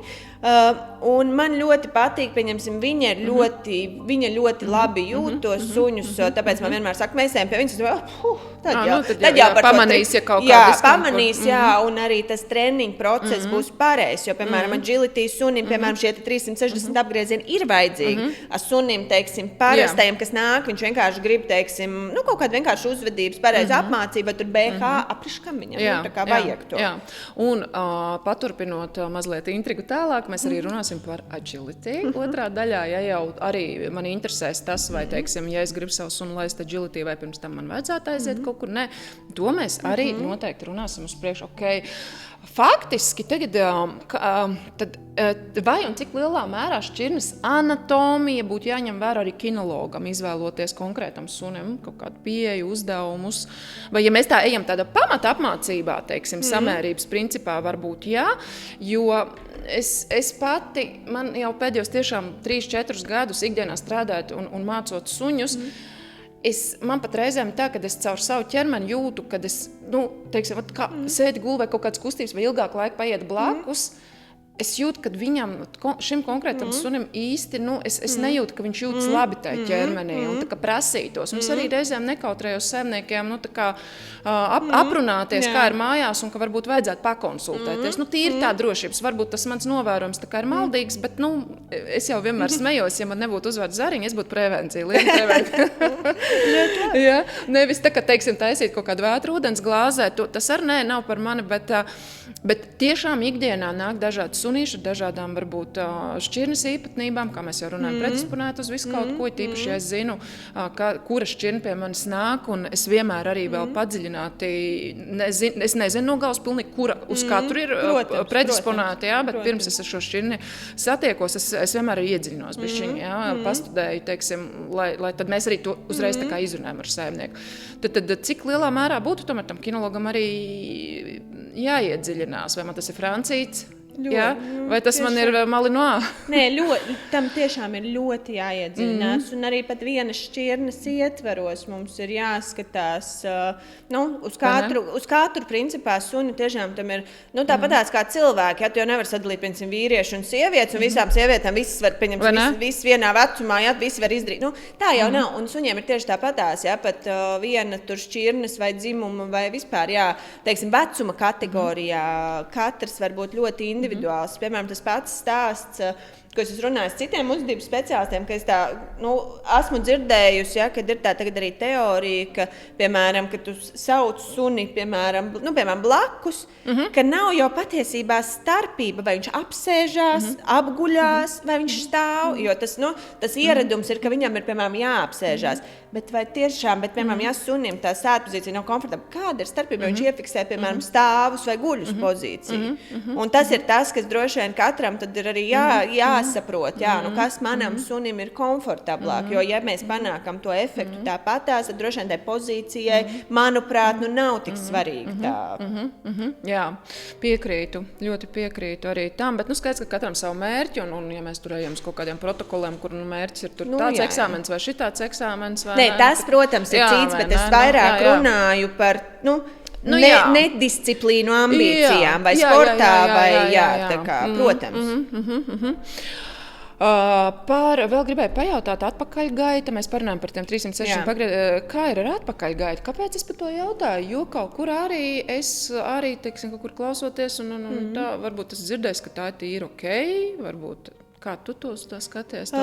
Tas ir viens no vingrinājumiem, ko es mēdzu integrēt arī saviem pacientiem, bet tur atkal ir jāskatās, teiksim, cik sunim ir koordinēta un spēcīga, teiksim, pakaļkāju, muguras muskultūra, jo bieži vien pastāv risks, ja mugura ir vāja vai mugurā ir diskomforts, jo atpakaļgaita pieprasa tādu principā tas ir viens arī, kā saka, piemēram, zirgiem, tas ir tāds tipisks arī neiroloģisks tests, suņiem varbūt pie konkrētiem apstākļiem tas vairāk tā ir, jo viņam ir jāveic gan šī propriocepcija, restīvi viņam ir jātaustās, kur tā kāja ir jāliek.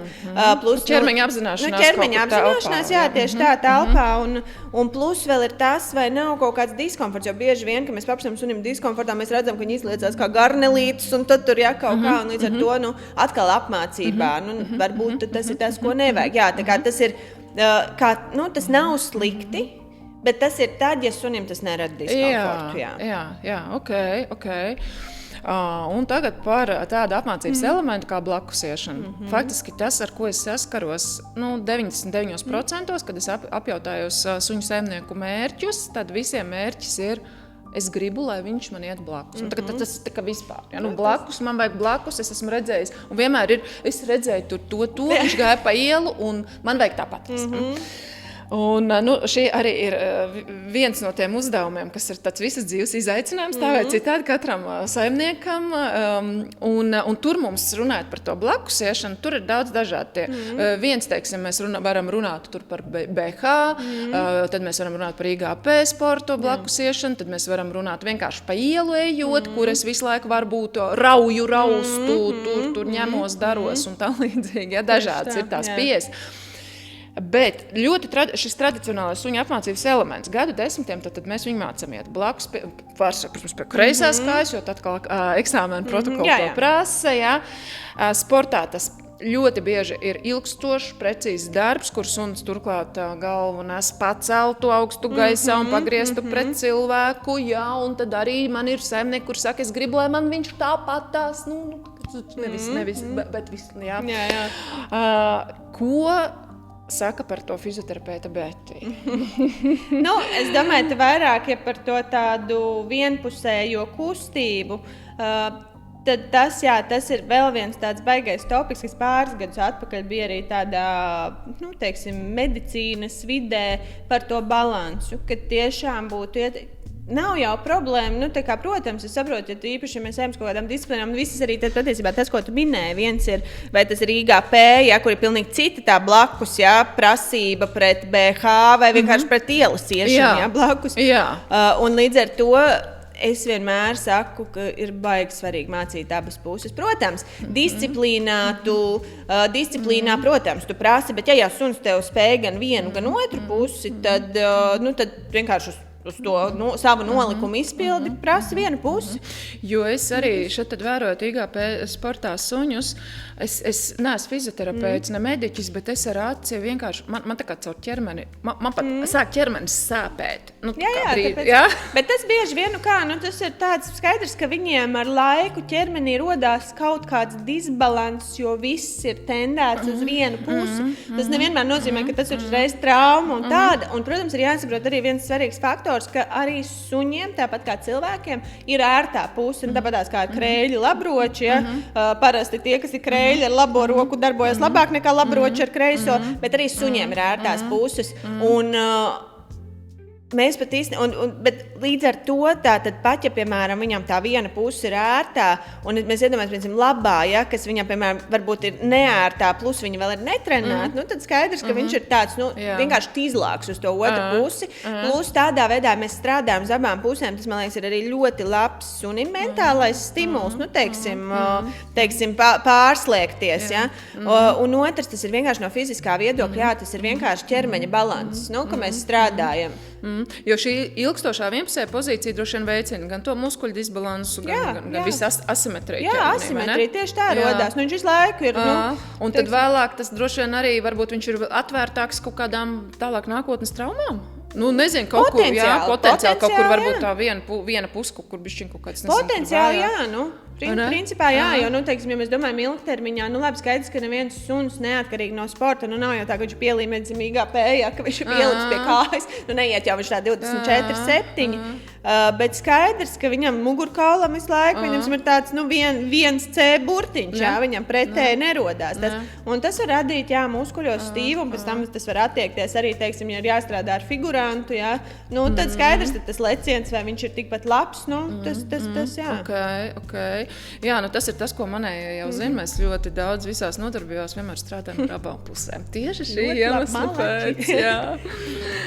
Te mans arī jautājums par blakus abās pusēs, to tu man jau atbildēji, un tas man ir tāds, pašai tāds, jā, tas arī nāca pirms gadiem, tieši dēļ šī iemesla, vērojot suņus, vērojot ķermeņus, un visu laiku domājot, kā es varu arī apmācības nodarbībās maksimāli nodrošināt, lai tam, kā es saku, savējiem ķermenim draudzīgi treniņi. Jūs braucat pie manis uz ķermenim draudzīgiem treniņiem, ne tikai tie mentālie, bet arī, tā kā, tad to tu man atbildēji, paldies, apstiprināji, droši vien tas pats attiecas arī uz sēdēt pie kreisās vai sēdēt pie blakus pasēžam, gan, jo tur tā galviņa atkal, vai ne, teiksim, jo es tā tīri vienreiz tā domāju, man darbā kolēģīte, kura sēž šādi, un viņa uz manis skatās tā kā no savas kreisās puses, es uz viņu no labās, un mēs vienā brīdī sapratām, ka viņa paliek stīva tai vienā pusē, un es tai pilnīgi otrā, un tad mēs tagad viņa man sēž pretī. Un arī vēl viens moments, es domāju, pagaid, kā tas suņa ķermenī, ja es visu laiku šitā, tikai kā suns visu laiku uz to vienu pusi. Tieši tā. Un suns jau nevar pateikt, es varu pateikt, paga, man te kaut kas savilkts, jāaiziet uz teipiņu, bet suns nepateiks to. Tātad, paldies par šo. Vēl man ir tādas dažas ikdienas lietiņas, ko es arī gribētu ar tevi aprunāt. Varbūt ir ikdienas lietas, par kurām mēs nedomājam, bet ikdienas lietas, ar kurām saskarās pilnīgi katrs suņu saimnieks. Neatkarīgi no tā, vai sports vai mācības, bet jebkurā gadījumā mums visiem mājās ir grīdas un dažādi segumi un nagi suņiem. Tad cik liela nozīme ir mājās slidināmu grīdām, piemēram? Ja? Tur lamināts, slidināšanās, vai arī tas būs atkarīgs no katra suņa? Principā jau, protams, ka slidena grīda, tas nozīmē mazāku saķeri un, protams, ka tas palielina traumu risku. Protams, tas kritiskāk ir kucēniem tieši tajā attīstības periodā, jo īpaši, kamēr viņi ir maziņi un principā, kā es vienmēr arī, ja man ir kaut kādas prezentācijas par šo, īpaši par kucēniem, viņiem ir vēl pilnē laimē arī neveikli, aktīvi. Un, protams, ka viņi tajā augošajā periodā, īpaši tajos sākuma mēnešos, viņi tāds plastelīns, ka visi tie kauli viņiem veidojās, aug, formējās. Un skaidrs, ka tas slidenais segums vienkārši visu laiku pastiprina kaut kādas visas tās izslīdēšanas un viss tas palielina rotāciju risku kaut kādu locītavās, palielina traumu risku. Un otra tā kategorija, kam tas ir, teiksim, īpaši slikti ir seniori vai, piemēram, pacienti ar neiroloģiskām problēmām. Jo tur atkal, piemēram, ir kaut kāds vai muskuļu vājums, vai tiešām kaut kāds neiroloģisks mazliet deficīts, ka suns, piemēram, apguļās uz šādas grīdas, jo ir vēsāks, un tā, ka viņam ir jāpieceļās, viņš nevar savākties, pēc kājas izslīd un kaut kas, un tā, ka viņš tur tā kā ronīts, tur mokās. Atkal mēs palielinām traumu risku, un mēs arī savā veidā bišķīt mentāli nostam viņam, jo bieži vien arī senioriem gadās tā, ka viņš pacīnās, saprot, ka ne, un viņš padodās. Un tā mēs caur to ar viņam mazliet motivējam to tādu. Līdz ar to, protams, jo ir lielāks saķeri un stabilāks segums, jo tas ir drošāk, protams. Un arī, protams, jebkuram sunim es nekad neieteiktu pa slidenu grīdu, tagad mētāt bumbiņu, lai viņš tur slidinās. Vai bērni ņemat un iet spēlēties pa to parketu, vai ne ar to kucēnu? Tieši. Arī pat par pilnīgi pieaugušu suni.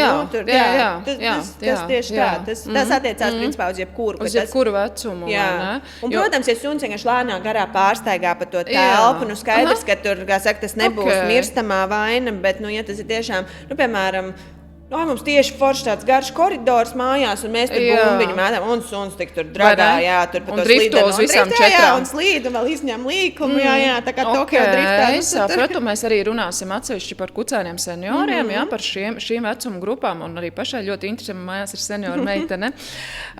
Tad, labi, kā ir ar nagiem? Nagi, vai pārāk gari nagi var mainīt suņa stāju un kustību kaut kādas lietas? Nagi ir milzīgs, svarīgs faktors. kas ļoti, ļoti ir jāņem vērā, jo sunim, ja ir pārāk gari nagi, viņam pilnīgi mainās kājas pozīcija. Jo, piemēram, teiksim, ja mēs skatāmies, tad ideāli, teiksim, kā var noteikt, vai manam sunim tie nagi ir pa garu, tas ir, ja suns uzliek uz pilnīgi stabils, neslīdīgas virsmas kāju, un viņam pirmais, kas ir, teiksim, tas, ar ko ir jāsaskarās zemē, ir spilventiņš. Ja tie aiziet nagi, tad viņš stāv tā kā uz papēžiem, un kas notiek? Tas nozīmē, ka visa kāja izmaina savu pozīciju, jo viņš tā kā atgāžās atpakaļ. Un caur to arī, piemēram, ka kāja maina savu pozīciju, tas ir liekas stress uz cīpslām un saitēm, tas ir pilnīgi cita, līdz ar to viņš nes sevi pilnīgi savādāk. Un, piemēram, atkal atgriežoties pie tā, ka uz, teiksim, slīdeniem segumiem viņam pazūd tā saķeri. Un līdz ar to viņš staigā tāds arī stīvāks, jo viņš saprot, ka viņam tas naks tur... Tad faktiski arī reizēm kājas var augt tajos garajos nagos, vai ne? Kaut kādām problēmām. Jā, ķermenī. Jā. Droši vien tas tāds tā, ka tagad no negrieztiem nagiem... Jā, varbūt mēs ar citu vāciešiem tādu, karpālā hiperekstensija, tāda diezgan problēma arī bija. It kā saka, vājas saites, bet bieži vien uz vecumdienām tas arī var būt pārāk gari nagi, kas visu laiku to veicina, kamēr tā locīta vienkārši padodās, tās saites. Bet ja jau ir problēma, tad vēl pagarināti nagi to bojā, dara vēl sliktāku. Jā. Okay. Viennozīmīgi. Paldies par šo komentāru. Būtiski visiem griežam nadziņus. Zin kā, citiem tiešām ir tā, es piekrītu. Man arī iepriekšējiem sunītim bija tā, ka mēs viņam dzīves laikā varbūt 2 reizes nogriezām nagus. Viņam tiešām viņi novīlējās, viņam tiešām bija labs tas nagu garums, un tā ir arī man vairākiem pacientiem, kas prasa, vai jūs griežat nagus. Viņi saka, nē, viņam novīlējās, apskatos, smuki nagi, viss ir kārtībā, nekāda problēma. Bet, piemēram, tagad man Oliveram, viņam ir vēl piedāvām šie te baltie nagi, un man ir tāda sajūta, ka viņam viņi vēl nevis nodils, bet viņi tā kā tādam krauklim, viņi vīlējās, ka viņi ir ļoti elastīgi, un viņi tā nedils. Līdz ar to mēs reiz 2 nedēļās griežam nagus, jo nav baigi. Jā. Ok, liekais svars, tā ir arī. Man vetārs, vienmēr ir teikuši, ka, liekais svars, tā ir, ar to sāk vienmēr visas tēmas kabinetā ienākot jau, ja redz, pat neatkarīgi no sūdzībām, Ko saka fizioterapeits par lieko svaru? Es piekritīšu. Pareizi ceļ trauksmi, kolēģi, absolūti, viennozīmīgi, tas tiešām tā arī ir, jo tieši tāpatās kā pārāk gari nagi, tāpatās arī liekais svars sāsina to problēmu. Piemēram, un no liekā svara arī, jo tas arī mazliet tāds apburtais loks varbūt, kad suns kļūst, parādās šis liekais svars, suns kļūst mazaktīvāks, caur mazaktivitāti, zūd muskuļu masas, viņš, uzādās vēl vairāk, un tas tāds apburtais loks, ka beigās, tas kaut kā rezultējās kaut kādās problēmās, Bet par svaru un, fizioterapijas aspektu gan man ir jāmin, ka šeit tomēr ļoti liels faktors, lai mestu svaru, viennozīmīgi ir ēdiens. Tāpatās līdzīgi kā cilvēkam, tu vari sportot, cik tu gribi, bet ja tu visu, kā saka, domāsi, ēdīsi, ko tu gribēsi un nekad pie tā nepiedomāsi, un tu vienkārši nebūsi kaloriju deficītā, tad, tu nekļūsi. Varbūt, kaut kāds minimāls izmaiņas būs, bet tas rezultāts, nebūs tāds.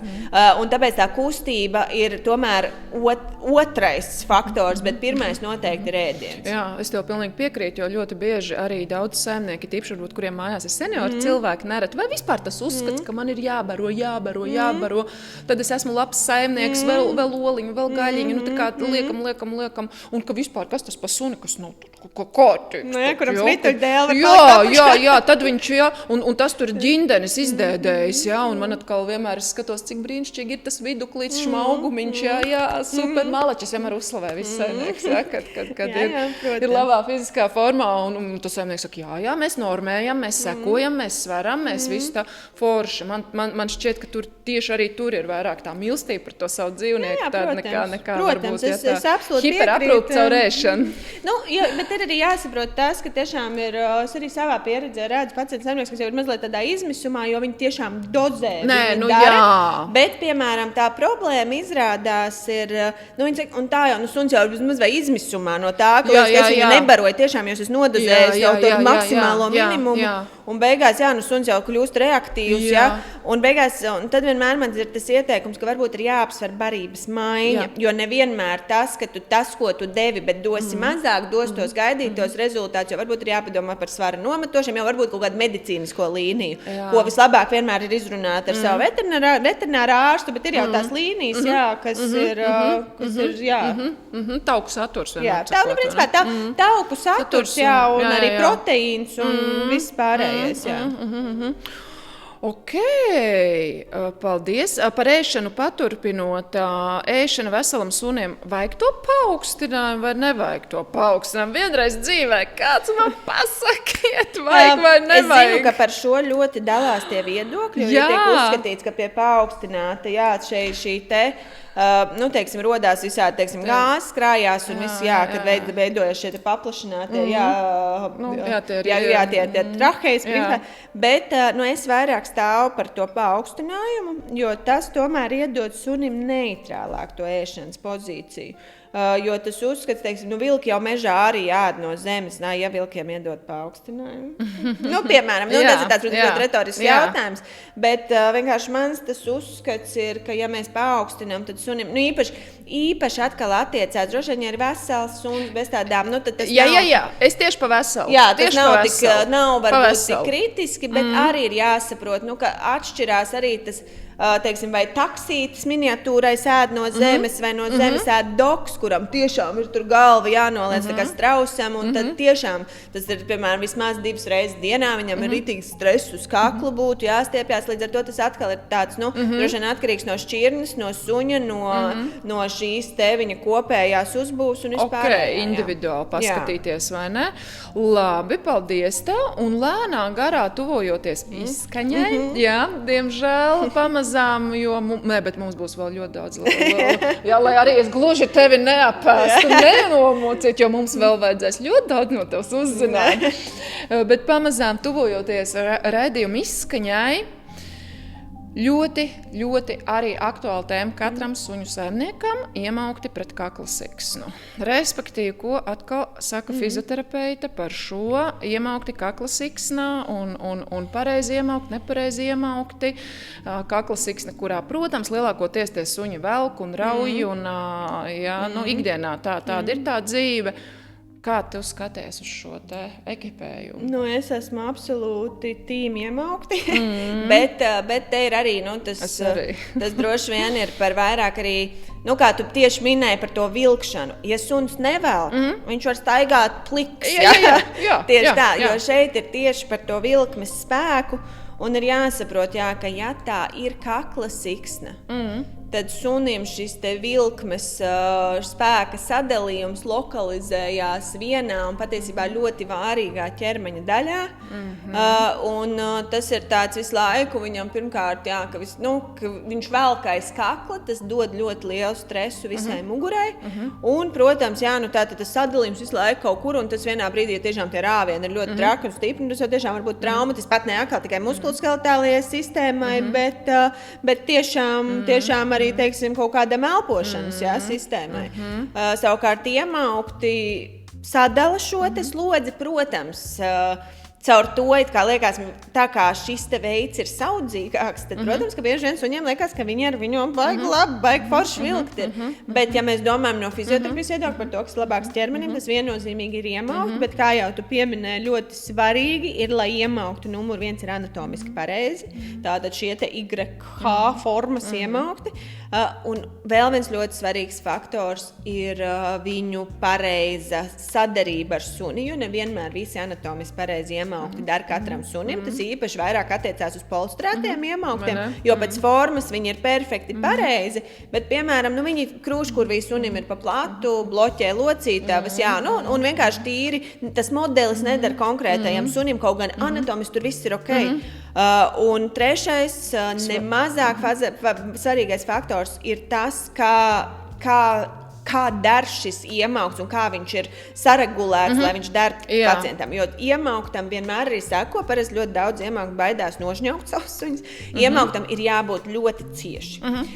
Un tas ir nepieciešams tāpēc, lai iemaukts nekur neļurkājās nevienā virzienā, lai šis te dērings saucamais, kur stiprinās pavada, paliek tur, kur viņš ir. Jo, ja mēs uzvalkam iemaukts kā krellis, viņš tur aizgriežās, nezinu, kurs un svelk, un mēs viņus ar kaut kādu sānu valkam, viņam jau seni padusē iegriezies tas iemaukts, un beigās mēs tiešām varam izdarīt vēl sliktāk. Iemauktiem ir jābūt ļoti cieši. Jā. Nu, protams, ne tā sunim ir jāelpo, bet tas principā tas nosacījums. Nu, cieši pieguļošam. Cieši pieguļošam, nu, principā tās vadlīnijas ir caur katru, teiksim, to štropīti, teiksim, ja te ir āda, te ir, kā saka, iemaukts, tie ir 2 pirksti zem tā štropītes visos virzienos. Protams, lai suns var elpot, tā nav nekāda savalkošā Marijas Antonetes korseta, bet, lai iemaukts kalpo, jo ja tiešām viņš ļurkājās, tad mēs patiesībā varam izdarīt vēl sliktāk nekā ar kaklas siksmu. Un droši vien arī svars vai būtu gudri staigāt, teiksim, ar kaut kādiem darba iemauktiem ikdienā, kur tas svars ir, vai ne? Arī, jā, nu, manā ikdienā es reti, kad redzu tādu. Man viens tāds gadījums ir. Bet pamatā jau staigā, teiksim, ar tiem rūpniekiem, tādiem standartiņiem tur parasti. Bet, protams, jā, svars, nu, ir svarīgs tieši tāpatās, kā bišķīt, varbūt, ja es varētu vēl bišķīt piekodināt, arī ir ļoti jādomā par pavadas svaru, kas bieži vien ir ļoti daudz fantastiski mums ražotāji Latvijā. Tātad, nu, piemēram, pat ja tev ir foršs iemaukts, un tagad jau tas ir tā bišķīt pāris gadu ietveros, nu, droši vien ir kaut kāds jau atkosts tās pieejamības visiem tiem materiāliem un tam līdzīgi, kad ir pavada, un draugi mīļie parastā pavada, ja, nekādi flekši, tas nekam nedara. Jā, flekši. Man gan te videogrāfs saka, ka mums raidījums iet uz galu, bet es par flekšiem pierakstu, un mēs nākamreiz obligāti par flekšiem parunāsim. Bet metat ārā pērkat pavrastās, un tad es un tad pastāstīs, kāpēc. Bet sākat jau mēs tā ārā. Bet atgriežoties, vēl pēdējais par to pavadu, tas ir karabīnas smagums. Piekrīt. Jo maziem suņiem bieži vien ir pareizi iemaukts, viss ir un vienkārši ir smaga karabīna, un tad viņi arī velk uz vienu pusi uz lielu suni, varbūt to tā nejūt, bet lieliem suņiem arī citreiz tās smagās karabīnas. Man, piemēram, arī bija viena pavada, man baigi nepatika, kad es palūdzu arī meiteni, man smuki nomainīja visu. Bija nu tāda, ka viņš iet, un, piemēram, viņš, piemēram, es laižu viņu brīvā pavadā, un viņam visu laiku tāds citās tur pa muguru tā smagā pavada, nu arī nav forši. Jā, super, šie ir nereāli svarīgas nianses. Es vienmēr saku, niansēs ir spēks, mēs kā vispārīgi, bet wow, nereāli liels paldies. Es zinu, ka jau no šīs pirmās daļas lielākā, saimnieki būs ārkārtīgi liela ieguvēja. Es esmu visu saimnieku vārdā tev bezgalīgi pateicīgi par šo vērtīgo informāciju. Es ļoti ceru, ka tā ir par šo vērtīgo informāciju, ko tu mums šodien devi. Mēs nākamajā pārraidē runāsim jau individuāli gan par metodēm, gan mēs runāsim par senioriem, par kucēniem, par prevenciju. Mēs runāsim arī par flekšiem, un mēs runāsim par suņu trenažieriem, un mēs runāsim vēl par daudz citām tādām trendīgām un tādām lietām, ko varbūt mēs pat neaizdomājamies, ka tam par to būtu jāpadomā tā nopietni. Noslēgumā man ātrie ekspresa jautājumi tev. Betī, vai tu esi viņiem gatava? Tad tas formāts būs tāds, ka es tev piedāvāšu 2 variantus, un tev vienkārši ir jāizvēlas viens. Tas, kurš šobrīd šai dienai tev šķiet, es ņemu tagad to, pat ja man abi patīk, vai nepatīk, bet viens bišķi vairāk, pa procentu vairāk. Tu taisīsi psiholoģisko testu. Jā, tagad mēs visu kaut ko par tevi beidzot uzzināsim, mēs lidīsim iekšā bišķiņ to personībā un personiskajā varbūt dzīvē. Nu ko, rīta cilvēks vai vakara cilvēks? Vakara cilvēks. Kafija vai tēja? Kafija. Jūra vai mešs? Jūra. Grāmata vai podcasts? Grāmata. Miers mājās vai aktīva atpūta? Aktīva atpūta. Plānot mēnesi uz priekšu vai izlemt pēdējā brīdī? Plānot. Pilsēta vai lauki? Lauki. Teātris vai kino? Teātris. Žāvēt vistiņu vai sierkūka? Žāvēt vistiņu. Pavasars vai rudens? Pavasars. Mācīt citus vai mācīties pašai? Mācīties pašai. Prāts vai intuīcija? Prāts. Un tad tas pēdējais jautājums, par ko mēs nosmējāmies, man nebija padomā, bet mums tad tas sanāca precēt vai neprecēt? Precēt, jā. Nu, ko, Beti, liels paldies tev vēlreiz, un ar jums mēs tiekamies jau nākamajā pārraidē. Paldies jums visiem, ka bijāt kopā ar mums, un sekojiet nākamām pārraidēm, un tiekamies uz priekšu. Atā! Atā.